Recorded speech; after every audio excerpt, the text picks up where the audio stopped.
She sat alone at the wedding. Until a billionaire whispered, "Pretend you're mine tonight." Before we dive into the story of love, second chances, and unexpected healing, subscribe to Mr. Valentino Stories, where every tale reminds us that love finds us when we least expect it. And as you listen, ask yourself, Sparkles, would you say yes to pretending? If that pretend moment could change your life forever? The city of New York shimmered that evening like a jewel under a blanket of stars. High above Fifth Avenue, the Crown Regency Hotel glowed with light, its glass walls spilling warmth and laughter into the night.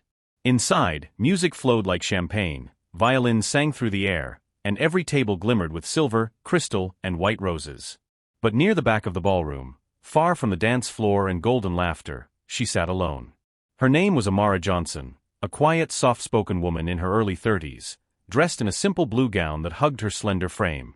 The gown wasn't new, she'd worn it once before, to her sister's engagement dinner, 2 years earlier, before life had taken its slow, painful turn.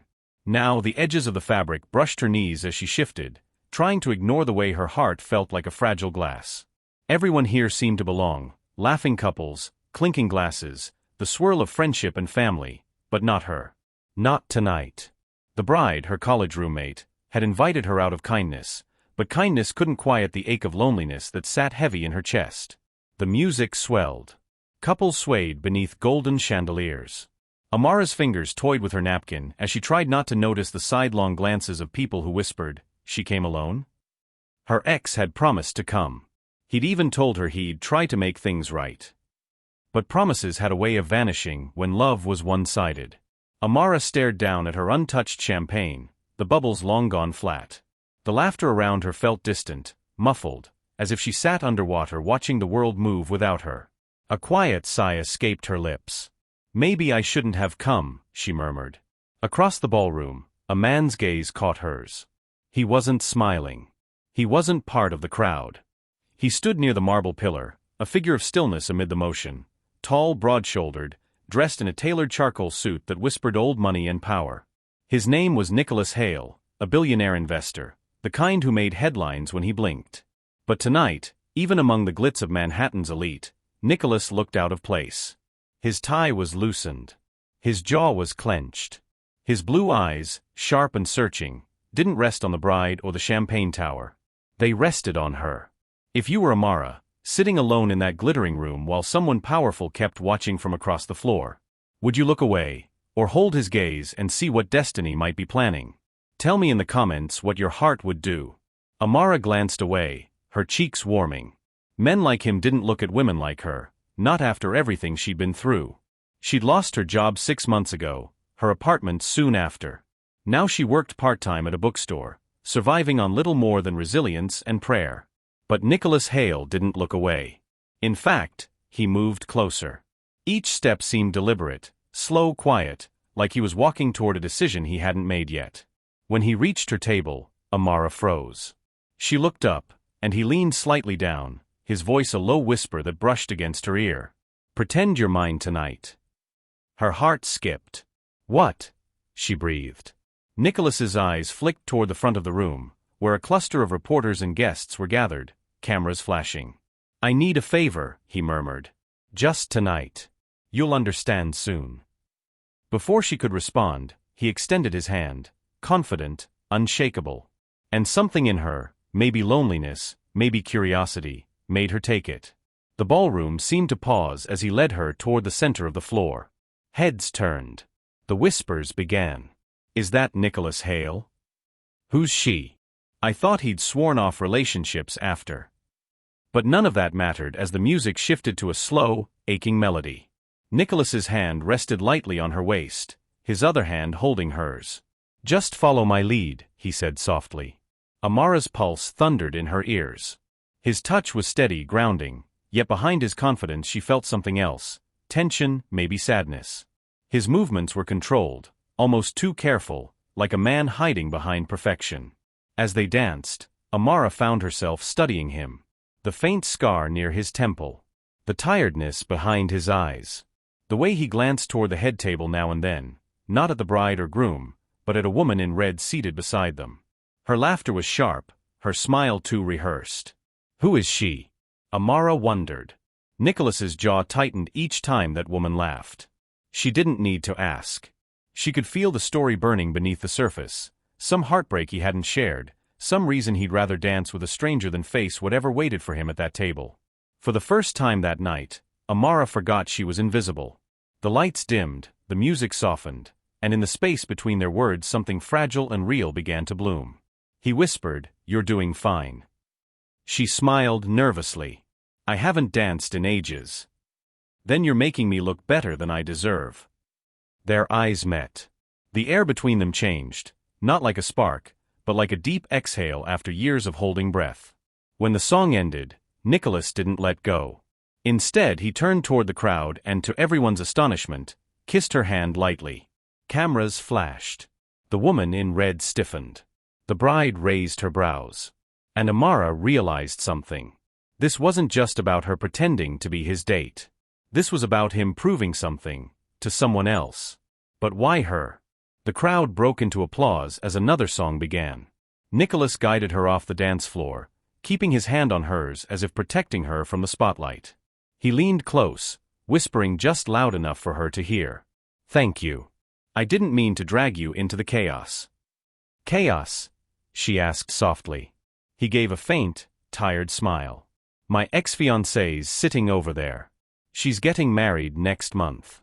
I wasn't supposed to come, but I couldn't resist showing her I've moved on." Amara blinked. "So, I'm part of a performance?" He met her gaze, his expression softening. "Not entirely." Something in his tone, the tremor of sincerity, made her heart falter. They stepped onto the terrace overlooking the city. The air was cool, touched with the scent of roses and distant rain. Lights glittered below like spilled stars. For a while, they said nothing. The silence was strangely comfortable. Then Amara whispered, "You didn't have to prove anything." "Not to her. Not tonight." Nicholas turned to her, studying her face, the honesty in her eyes, the warmth he hadn't expected from a stranger. "Maybe I wasn't proving something," he said quietly. "Maybe I was trying to remember what it feels like to be seen." And just like that, something shifted. Amara smiled faintly. "Then I guess we're both here for the same reason." He tilted his head. "Which is?"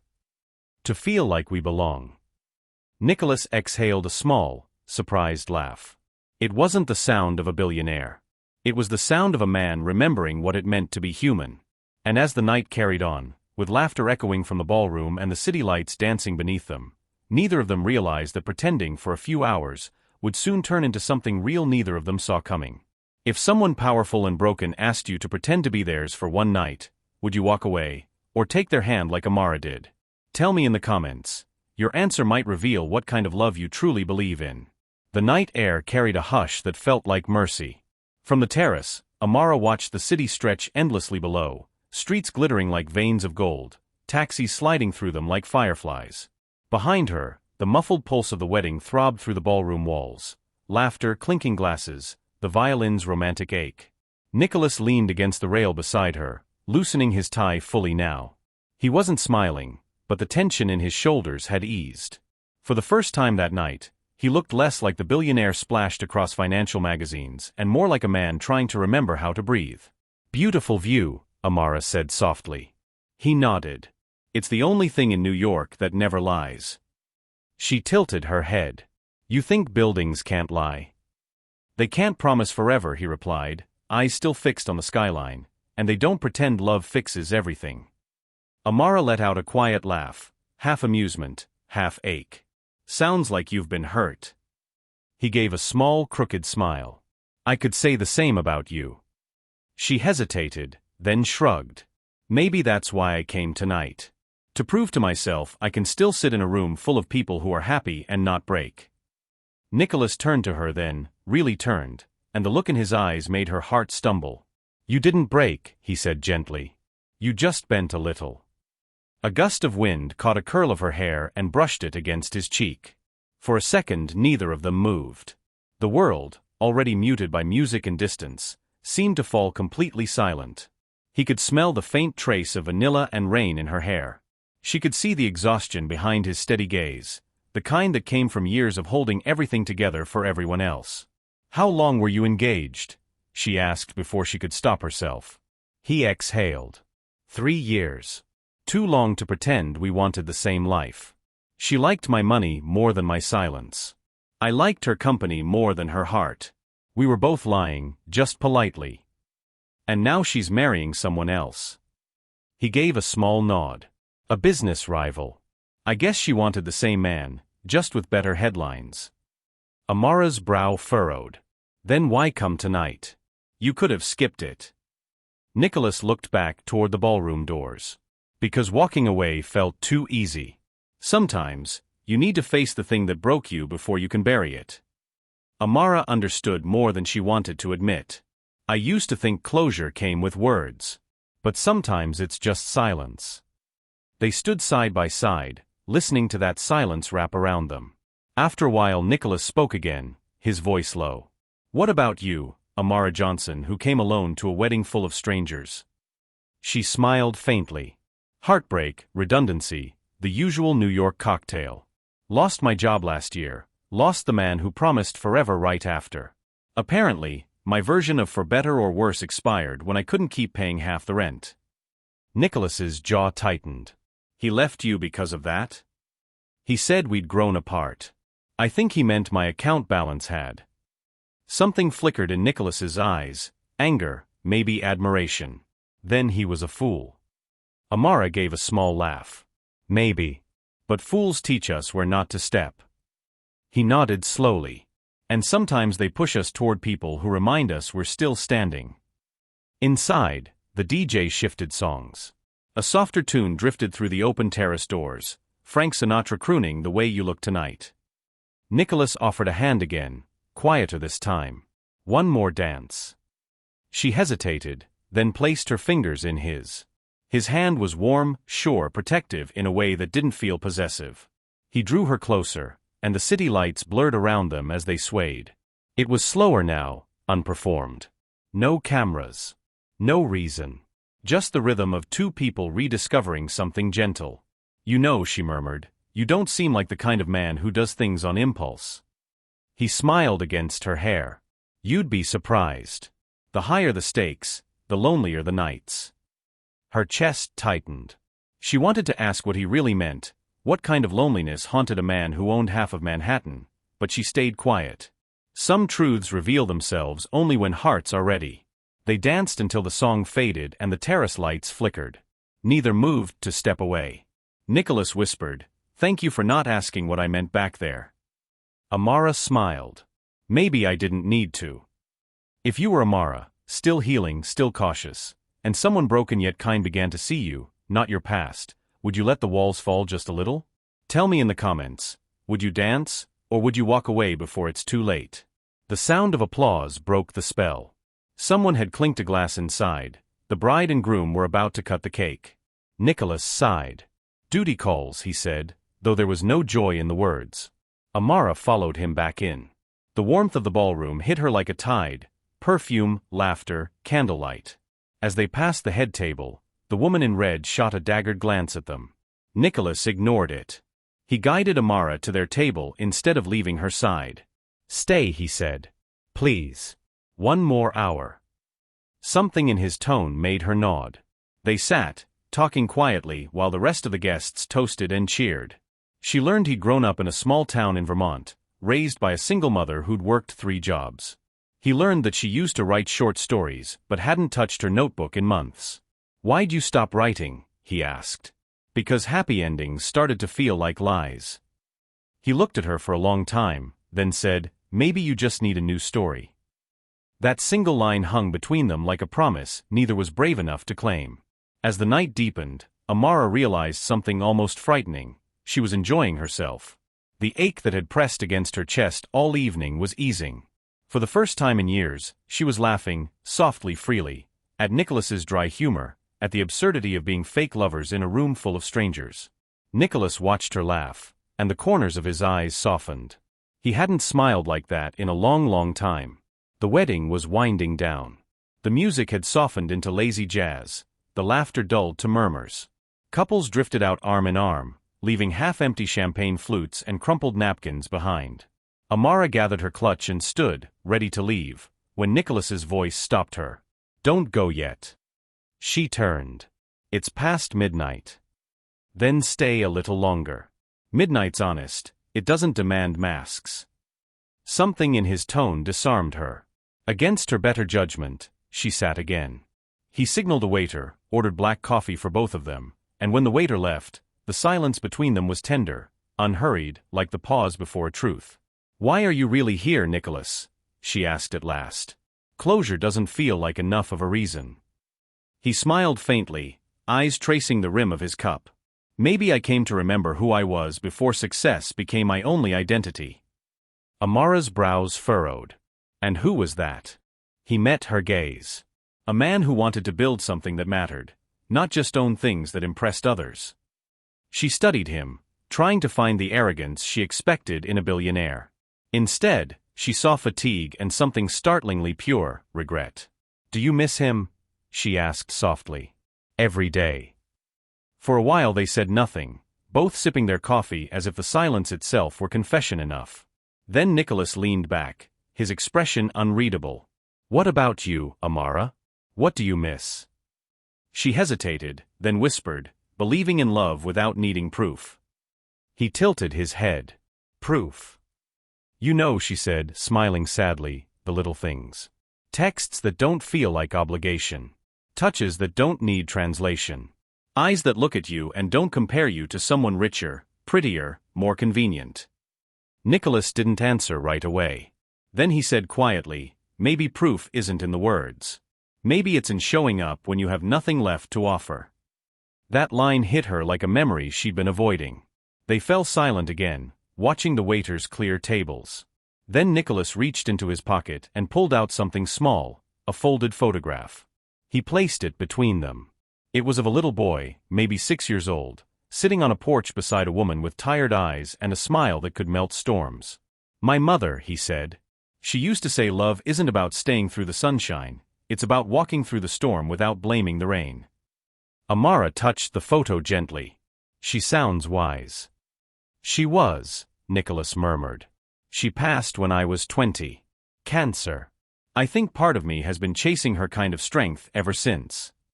His voice cracked slightly, and in that moment, the walls around him, those billionaire walls built from pride and loneliness, crumbled. Amara reached out instinctively and placed her hand over his. No grand gesture. Just warmth. Just two people choosing to be real for a few minutes. Outside, the city had gone quiet. Only the faint hum of traffic and the whisper of wind remained. Nicholas glanced at her hand on his, then met her eyes. "You're the first person who's asked about her in years." "Maybe you were waiting for the right person to listen," she said softly. Something flickered between them, a recognition, not of romance yet, but of kinship. Two hearts that had lost faith finding shelter in each other's silence. When the last guests left, Nicholas stood and offered his arm. "Let me walk you out." They stepped into the cool night. The street glistened faintly from a recent drizzle. His driver waited by the curb, but Amara shook her head. "It's just a few blocks. I'll walk." He hesitated. "Then I'll walk you." They moved slowly through the quiet streets, their footsteps echoing softly. No pretense now, no audience, just the gentle rhythm of two souls learning each other's pace. As they reached the corner, Amara stopped. "This is me," she said, pointing to a modest brownstone. Nicholas nodded. "Thank you for tonight." She smiled. "You don't need to thank me. I think we both needed it." He looked at her for a long moment, long enough for the air to hum with what neither dared to say. Then he whispered, "You make silence feel less lonely." Her heart skipped. She wanted to respond, but the words tangled. So she smiled instead, a real unguarded smile. "Good night, Nicholas." "Good night, Amara." He stood there until she disappeared inside. Only then did he let out the breath he didn't realize he'd been holding. When life gives you another chance to feel seen, to really be understood, would you open the door, or walk away to protect what's left of your heart? Tell me in the comments, would you risk healing, even if it means reopening the wound? That night, neither of them slept. Amara sat by her window, replaying his words, "You make silence feel less lonely." Nicholas stared at the city from his penthouse balcony, still holding the faint scent of vanilla that lingered on his shirt. Somewhere between the stars and the streetlights, both realized the same quiet truth. It wasn't supposed to mean anything, but it already did. The morning light broke shyly through the tall windows of Amara's small Brooklyn apartment. Golden rays filtered across her modest living room, catching the edges of a coffee mug, a forgotten notebook, and the pale blue dress she had worn the night before. She hadn't slept much. Every time she closed her eyes, she saw him, Nicholas Hale, the billionaire who had leaned down, whispered a line that changed everything, and then danced with her like the world had disappeared. "Pretend you're mine tonight." She smiled faintly as she remembered those words. It had all been an act, a performance for the sake of appearances at a wedding she hadn't even been invited to. And yet, it hadn't felt like acting. There had been something real in the way his hand fit at the small of her back, the way his eyes had softened as if recognizing her from a dream. She stood by the window, coffee steaming in her hands, watching the city wake up. The traffic hummed softly below. A street vendor set up his cart, and laughter echoed from the brownstone steps next door. Life moved on, and she told herself she would too. She was just a stranger he'd used for a night's convenience. Still, her heart refused to listen. She scribbled in her notebook, a habit she'd had since college. Underlined words filled the page: connection, pretense, truth. She sighed. "Amara, you really need to stop writing your own heartbreaks." Her phone buzzed once, a text from her friend Jasmine. "Girl, that wedding was crazy. You left early? Tell me everything." Amara chuckled. "If I tell you, you'll never believe me." She didn't reply. Instead, she tied her curls into a low bun and threw on a sweater and jeans. Sundays were her sacred time. A short walk, her favorite coffee shop on 8th Avenue, and then hours spent sketching designs for her small interior decor business. The October breeze was gentle when she stepped outside, brushing against her skin like a whispered promise. The city smelled of rain and roasted almonds. She passed flower stalls, street musicians, and parents with strollers, scenes of life that always grounded her. She reached the cafe, Café Verde, a cozy nook tucked between a bookstore and an art shop. Bells jingled as she walked in. The air was thick with the aroma of espresso and vanilla. "Morning, Amara," said the barista, Mia. "The usual?" "You know me too well." "Coming right up." Amara settled by the window with her sketchbook, doodling curves of furniture and window drapes. She tried to lose herself in the shapes, the colors. But halfway through shading a velvet sofa, she froze. Because there, reflected in the window glass, was a familiar figure stepping into the cafe. Nicholas. He looked almost unreal outside the glamour of the wedding, a dark gray sweater instead of a tuxedo, his hair tousled, his presence somehow quieter but no less magnetic. His eyes scanned the cafe slowly, thoughtful, hesitant, until they landed on her. Her breath caught. For a heartbeat, neither of them moved. The world seemed to hush around them, even the espresso machine's hum fading into the background. Then his lips curved, not the polite smile of the billionaire she'd seen the night before, but something softer. He approached.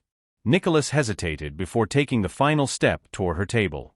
The morning light painted his face in shades of gold and warmth that softened the lines of fatigue around his eyes. He looked different now, less like a billionaire untouchable and more like a man who hadn't quite slept, still haunted by something he couldn't name. Amara rose halfway before realizing how ridiculous that was. Why stand for someone who was never supposed to cross her path again? But his eyes, steady, searching, pulled her into the moment before she could decide whether to flee or smile. "Amara," he said softly. Her name fell from his lips like a familiar song. "Didn't think I'd run into you again this soon." "Neither did I," she managed, her voice catching slightly. "New York's smaller than it pretends to be." He smiled at that, and for a moment, it wasn't awkward. It wasn't two strangers trying to make sense of coincidence. It was something else, something unspoken but alive. "Do you mind if I sit?" he asked, gesturing toward the chair opposite hers. "Sure," she said, though her pulse betrayed her calm tone. Mia brought his coffee without asking. "Black, right, Mr. Hale?" she said, then caught herself. "Sorry, didn't mean to." Nicholas waved it off with an easy grin. "You're fine, Mia." He waited until she left before speaking again. "I should probably explain why I'm here." "You mean in this cafe or in my life?" she teased before she could stop herself. He laughed, a genuine warm sound that seemed to fill the quiet space between them. Both, I suppose. But let's start with the easy one. I come here sometimes after long nights. Didn't realize it was your place too. It's where I hide from the world, she said, tracing a line on her sketchbook. And sometimes from myself. Then maybe fate's got a sense of humor, he murmured. Their eyes met again. Silence stretched, not uncomfortable this time, just heavy with everything neither of them knew how to name. Nicholas leaned slightly forward. Last night, you didn't just help me. You saved me from something I didn't even realize was crumbling. Amara blinked, unsure how to answer. It was just one dance. He shook his head slowly. It wasn't. You reminded me what real feels like. I can't remember the last time someone looked at me like I wasn't a name, a brand, or a story to be sold. Her breath trembled. For a man who owned skyscrapers, he sounded like someone standing at the edge of loneliness. I'm not good at pretending, she admitted quietly. Even when I should be. Neither am I, he said, his gaze never leaving hers. Outside, the rain began, a light drizzle tapping the windows, adding rhythm to their silence. Nicholas looked at her sketchbook. You design interiors, she said, flipping a page shyly. Mostly small spaces. Homes that feel like they remember who you are. That's beautiful, he said, his tone carrying genuine admiration. You see the heart of things. Her smile faltered into something thoughtful. I try. Have you ever met someone by chance who felt like they were meant to reappear in your story? Speech balloon, tell us in the comments. Do you believe in fate or coincidence? He watched her for a while, as if memorizing her. Then his expression softened. I wanted to ask you something, not as a billionaire, not as anyone important. Just as a man who doesn't want last night to be the end of a chapter he didn't know was beginning. Amara's chest tightened. What are you asking, Nicholas? He smiled slightly. Coffee again tomorrow. My treat this time. No pretense, no performance. Just us. She hesitated, heart racing. She should say no, things like this didn't happen in her world. But something inside whispered why not? Okay, she said at last. Tomorrow. His smile was boyish, almost shy. Then it's a date, well, not a date, unless. She laughed, easing his nervousness. Let's start with coffee. He stood, reluctant but respectful. I'll see you then. When he left, Amara sat still for a long moment, staring at the raindrops sliding down the glass. For the first time in years, she felt a warmth she couldn't explain, hope, fragile and frightening but real. She whispered under her breath, What are you doing, Amara? But her heart already knew. The next morning, the rain had stopped, leaving the city washed and glistening under a pale blue sky. Amara woke to the sound of traffic below her window, taxis honking, people rushing to work, a distant street musician tuning his guitar. The city felt alive again, as if it too was holding its breath for what might come next. She got dressed slower than usual, replaying yesterday's conversation at the cafe in her mind. Nicholas's voice echoed softly, no pretense, no performance. Just us. Just us, she whispered to her reflection in the mirror, trying not to smile too much. At noon, she found herself back at Café Verde, though she told herself it was too soon. Maybe he wouldn't come. Maybe billionaires didn't keep coffee dates with women who wore Target sweaters and thrifted boots. She sipped her cappuccino, pretending not to check the door every 30 seconds. Then he appeared, coat open, hair slightly tousled, eyes warm and searching until they found hers. Still hiding from the world? He teased gently as he sat down. Still pretending I'm not nervous, she said, half laughing, half serious. He smiled, that quiet, patient kind that made people forget their edges. Good. I was hoping you'd be honest today. She tilted her head. Is that your way of saying you weren't honest yesterday? Nicholas hesitated, just a flicker, but she saw it. The smile didn't fade, but something shifted behind it, a flicker of memory or guilt. Yesterday was complicated, he said softly. Life usually is. They spoke for hours, about her work, her clients, his travels, their favorite foods. He told her about small towns in Italy, and she told him about the art programs she volunteered for in Harlem. The conversation wasn't perfect, but it was real. When she laughed, he listened like it was music he hadn't heard in years. And when he spoke, she caught glimpses of loneliness behind the charm, the kind that wealth couldn't drown out. After their third meeting that week, Amara stopped trying to make sense of it. Nicholas Hale wasn't just a headline or a fantasy anymore. He was flesh and flaws, laughter and restraint, a man who brought pastries to their table but never talked about his family, a man whose phone buzzed often but whose eyes stayed on her. One evening, as they walked through Central Park, Nicholas stopped by a quiet pond. The trees were shedding their leaves, gold and copper drifting in the soft light. He slipped his hands into his pockets. "Do you ever feel like you're living a life you didn't choose?" he asked suddenly. Amara frowned, glancing at him. "What do you mean?" He shrugged, eyes fixed on the water. "Sometimes I wonder if everything I have was just handed to me because people expected me to want it. The business, the image, the silence." "Silence?" she asked. "The kind that follows you even in a crowd." Amara looked at him for a long moment. "Then maybe you need to start choosing differently." Nicholas turned to her, something unreadable in his expression. "That's what I'm trying to do." The wind picked up, carrying the scent of autumn and something tender between them. 2 days later, Amara stood outside a glass tower on Madison Avenue, the kind that seemed to slice the clouds. The building shimmered under the noon sun, tall, elegant, intimidating. She double-checked the message Nicholas had sent that morning. "Nicholas, lunch at Hale Industries? I'd like you to see what I do, if you're free." Her fingers had hovered over the keyboard for a long moment before typing back. "Sure. I'd like that." Now, standing in the lobby with marble floors and silent security guards, she wondered if she'd made a mistake. Everything about this place screamed power and money. The receptionist, immaculate in navy blue, looked her up and down before offering a tight smile. "Mr. Hale will be right down." Moments later, Nicholas appeared, no longer the relaxed man from their coffee days. He wore a charcoal suit that fit him like the world had been tailored to his measure. The warmth in his eyes softened when he saw her, though, cutting through the polished perfection around him. "You came," he said, almost sounding relieved. "Of course," she replied, tucking a curl behind her ear. "You invited me." "Still," he said quietly, "I wasn't sure you'd want to step into my chaos." She smiled. "I've seen worse." He led her through the glass halls, explaining projects and meetings, but she noticed how everyone fell silent when he passed. Assistants straightened, men in suits whispered, eyes followed. Nicholas was the kind of man who commanded a room without speaking, and yet, standing beside him, Amara couldn't help feeling like an outsider. They reached a private office overlooking the city.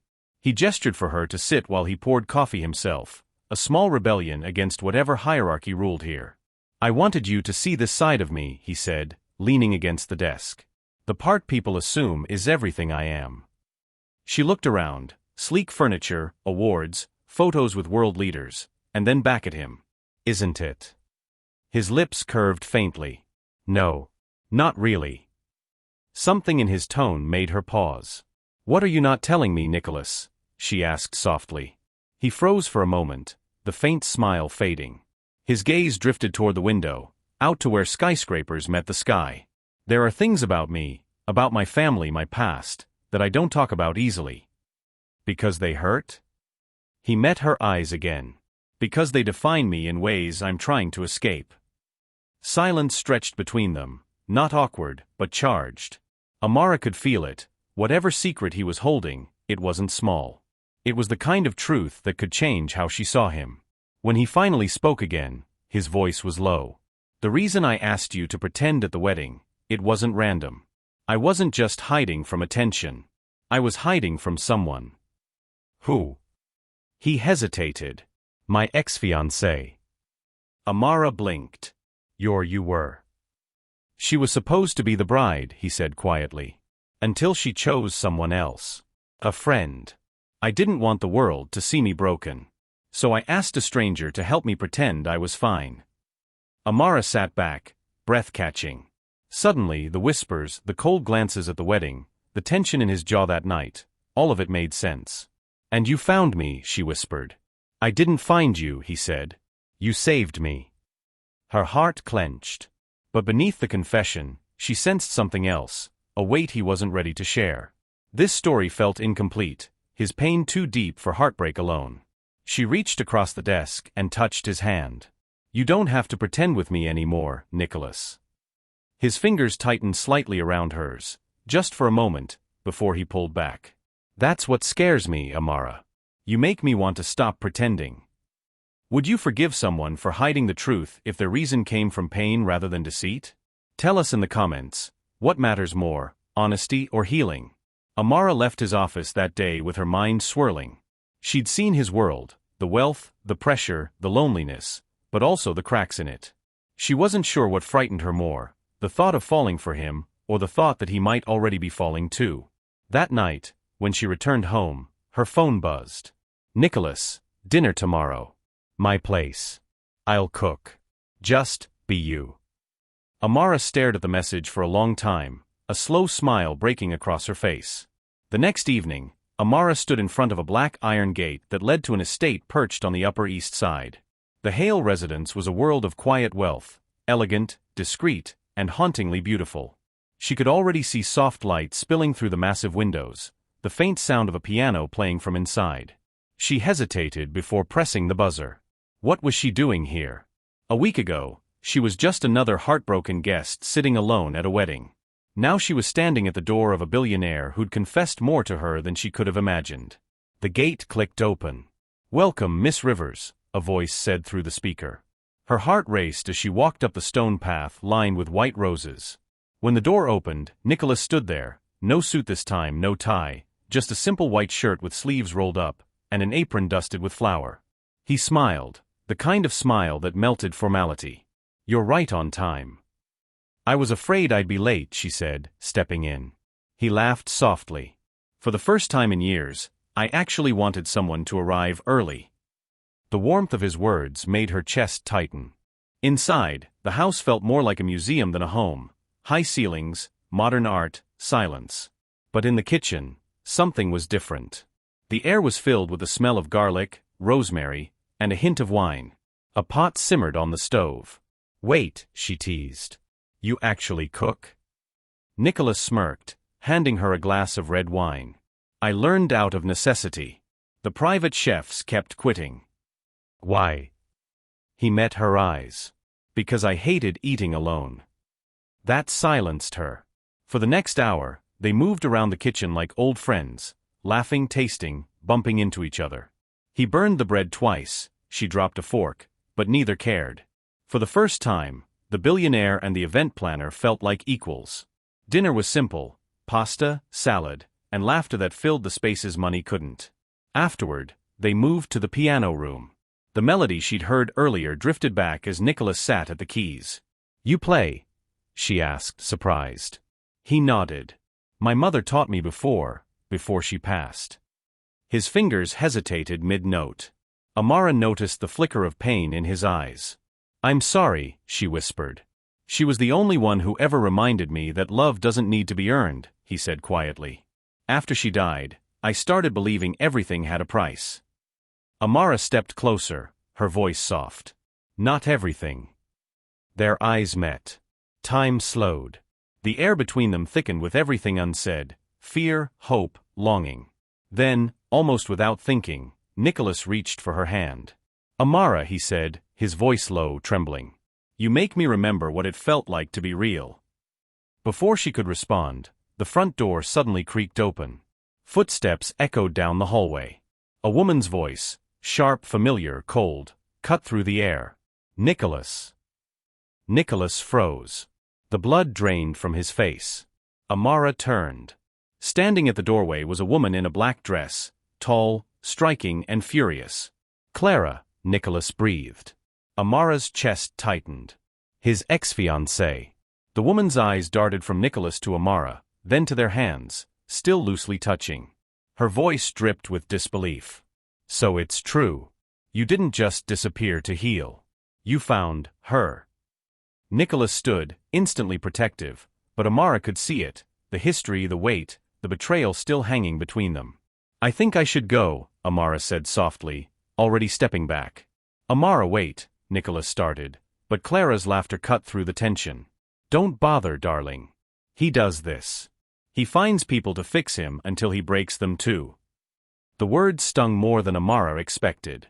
Without another word, she grabbed her coat and walked toward the door, her heart pounding in her ears.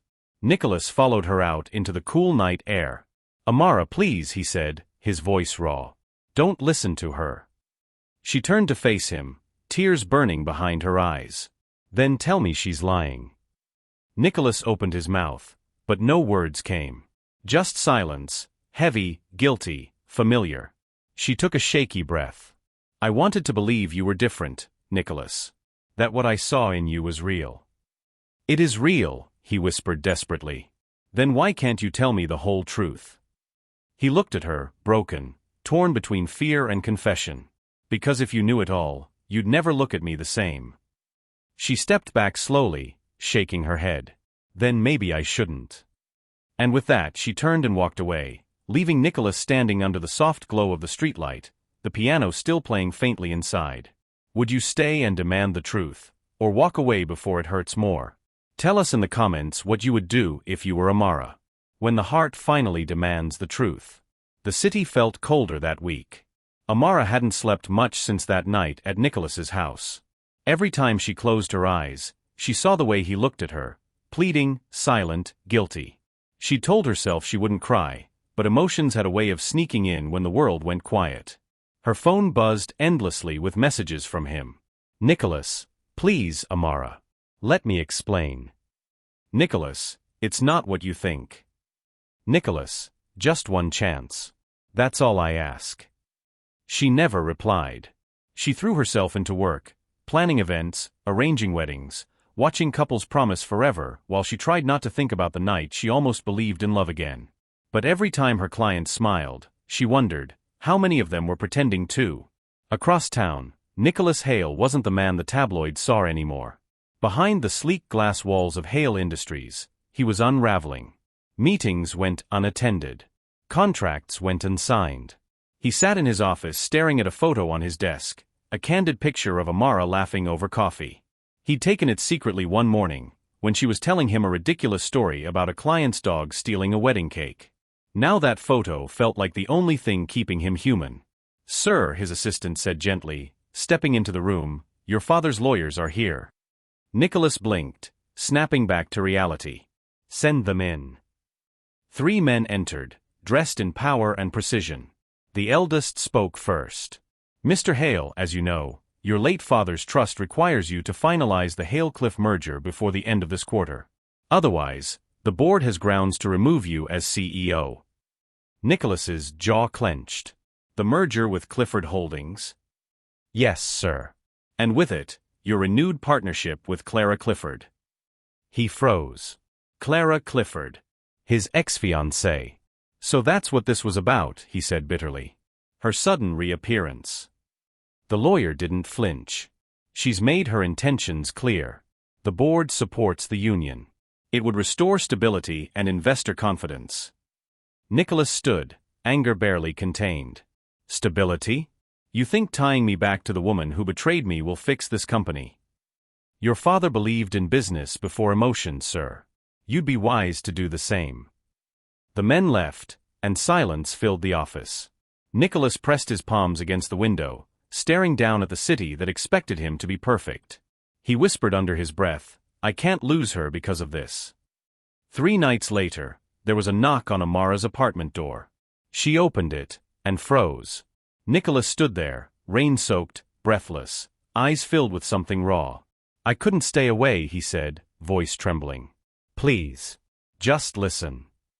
Nicholas. No, Amara. You deserve the truth. She hesitated, then stepped aside. He walked in, pacing. Clara wasn't just my fiancée. Our families had arranged our engagement since we were in college. It wasn't about love, it was about power. When she ended things, the deal collapsed. My father's company nearly fell apart, and he blamed me. He looked up at her, eyes red. He left a clause in his will, if I don't rebuild the Clifford Alliance, I lose everything. The company, the shares, the name. Amara's heart pounded. So this dinner, the job, the invitations, it's all connected? He nodded. Clara came back because the board wants her back. But I don't. I can't. Because of you. Amara shook her head, tears slipping down her cheeks. You should have told me. I was scared, he said, stepping closer. Scared you'd think you were just another strategy. Weren't I? She whispered. Nicholas's face crumpled. No. You're the only real thing I've had in years.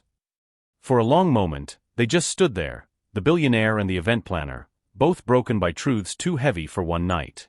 Then Amara took a deep breath. You need to fix your world, Nicholas. But you can't use love as your escape. He closed his eyes, pain slicing through his composure. If I lose you, I lose everything that matters. You already did, she whispered, and walked away, leaving him standing in her doorway as the rain poured down again, washing away everything that wasn't real. Can love survive when power and truth collide? Would you forgive Nicholas if you were Amara, or walk away forever? Tell us below. Backhand index pointing down. 3 weeks had passed since Amara last saw Nicholas. She tried to convince herself it was over. That what they shared was just a fleeting spark, one of those stories that begin at a wedding and end before the music stops. But no matter how much she tried to bury it, his voice lived in the quiet corners of her mind. Every morning when she walked past the cafe, she half expected to see him sitting there, coffee untouched, eyes searching. But he never came. Until one Saturday evening, when the world reminded her that love, no matter how bruised, has a way of finding its way home. It was a charity gala, one she'd planned months ago, long before Nicholas Hale crashed into her life. The event was hosted at the Metropolitan Ballroom, glittering with chandeliers and city lights. Amara wore a black evening gown, simple yet radiant. She moved through the crowd with the poise of someone who had learned to smile through heartache. Halfway through the event, whispers began. People turned their heads toward the entrance. Cameras flashed. And then she saw him. Nicholas Hale, the man she had tried to forget, walked in. But this time, something was different. He wasn't dressed in his usual armor of confidence. He looked free. He ignored the journalists, the investors, the socialites who called his name. His eyes found only her. Amara's breath caught.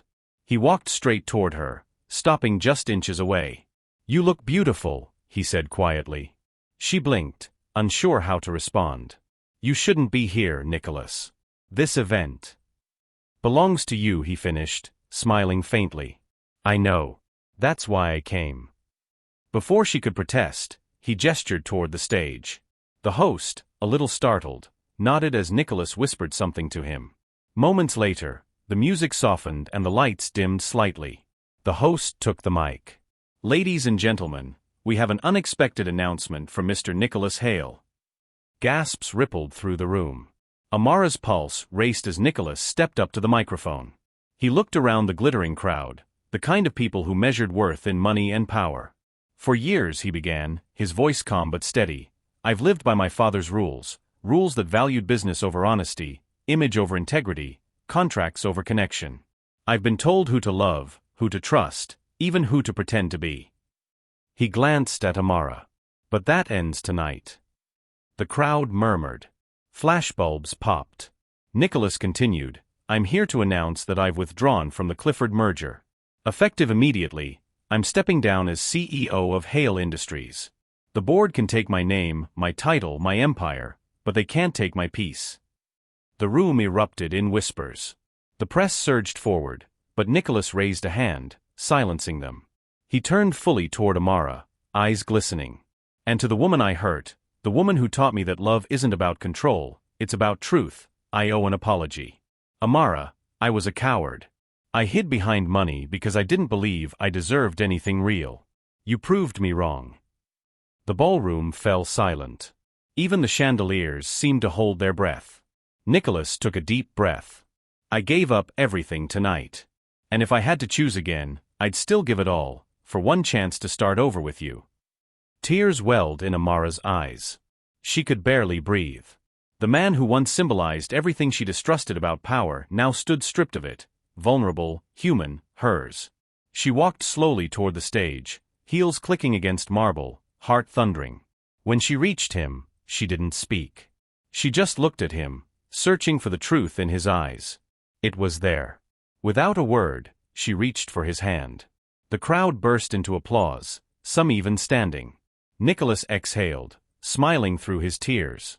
"Does this mean you forgive me?" he whispered. Amara nodded, a soft smile breaking through her tears. "It means you finally told the truth." He pulled her into an embrace, the kind that silences every question and rewrites every ending. The headlines read, "Nicholas Hale leaves Empire for Love. Billionaire and event planner build new foundation, for hearts, not profits." In a small office overlooking the Hudson River, Amara and Nicholas began again. Together, they started a non-profit, the Second Chances Foundation, funding community weddings and youth art programs. No cameras, no staged smiles, just quiet joy. One evening, as the sun melted into the skyline, Nicholas wrapped his arm around her. "Funny," he murmured. "The best deal I ever made was walking away." Amara laughed softly. "And the best love I ever found was pretending to be yours." He kissed her forehead. "Except now, you don't have to pretend." She looked up at him, eyes glowing. "Neither do you." The city lights blinked below, alive, forgiving, and endlessly full of new beginnings. If you were in Amara's place, would you give love another chance, even after betrayal? Tell us what you would have done in the comments, and don't forget to subscribe to Mr. Valentino Stories for more unforgettable tales of love, redemption, and second chances.